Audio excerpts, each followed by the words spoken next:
आज हम मराठों के पतन के कारण भाग 1 का अध्ययन करेंगे।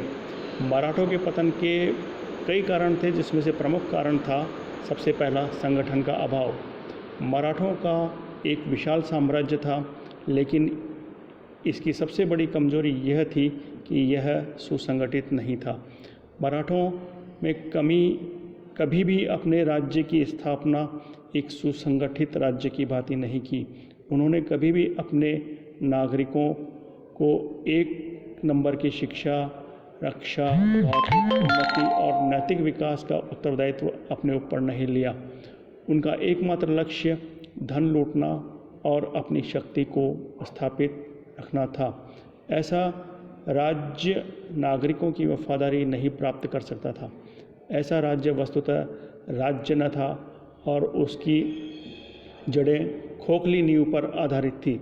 इसके अतिरिक्त मराठा राज्य को एक इकाई नहीं माना जा सकता है। इसका स्वरूप एक ढीला ढाला संघ की तरह था, जिसके प्रत्येक अवयव वस्तुतः स्वतंत्र थे। संघ की सभी इकाइयों का अधिकार अलग अलग बटा हुआ था। भोसले, गायकवाड़, होलकर और सिंधिया जैसे मराठा सरदारों ने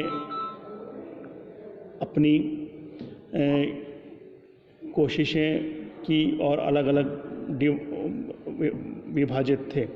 केंद्रीय सत्ता का प्रभुत्व उन पर नाममात्र का था। मराठों के सभी सरदार आपस में लड़ा करते थे। अतः इनमें एक संगठन का अभाव था। दूसरा कारण योग्य नेतृत्व का अभाव। 18वीं सदी के अंत तक एक एक करके सभी योग्य मराठा सरदारों की मृत्यु हो गई।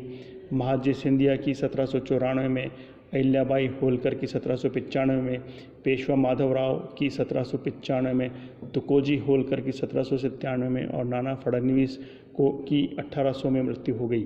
इसके पश्चात मराठों को दुर्बल पेशवा बाजीराव द्वितीय और स्वार्थी एवं महत्वाकांक्षी दौलतराव सिंधिया तथा कर जैसी सरकार का नेतृत्व प्राप्त हुआ, जिनमें योग्यता और चरित्र दोनों की ही कमी थी। दूसरी तरफ उसी अवसर पर अंग्रेज़ों को Elphinstone, Malcolm, Arthur Wellesley, Lord Lake, Lord Wellesley, Lord Hastings जैसे योग्य राजनीतिक और सेनापति प्राप्त हुए थे।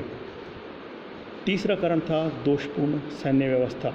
मराठों का पतन का प्रमुख कारण उनका दोषपूर्ण सैन्य संगठन था। वे लुक छिपकर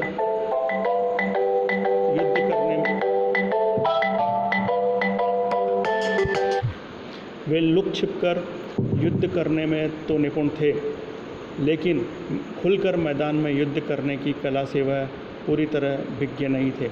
यदि गोरिल्ला तरीके से लड़ाई लड़ते रहते तो संभव था कि उनकी शक्ति विनष्ट नहीं होती। बदली हुई परिस्थिति में यह असंभव हो गया था। यह कारण यह था कि मराठों का साम्राज्य एक काफ़ी विशाल साम्राज्य हो गया था। इस साम्राज्य में एक बहुत बड़ी आबादी निवास करती थी और विदेशी आक्रमण से उन्हें बचाना मराठा राज्य का कर्तव्य था। इस तरह से का कार्य गुरिल्ला युद्ध स्टॉप कर दूं।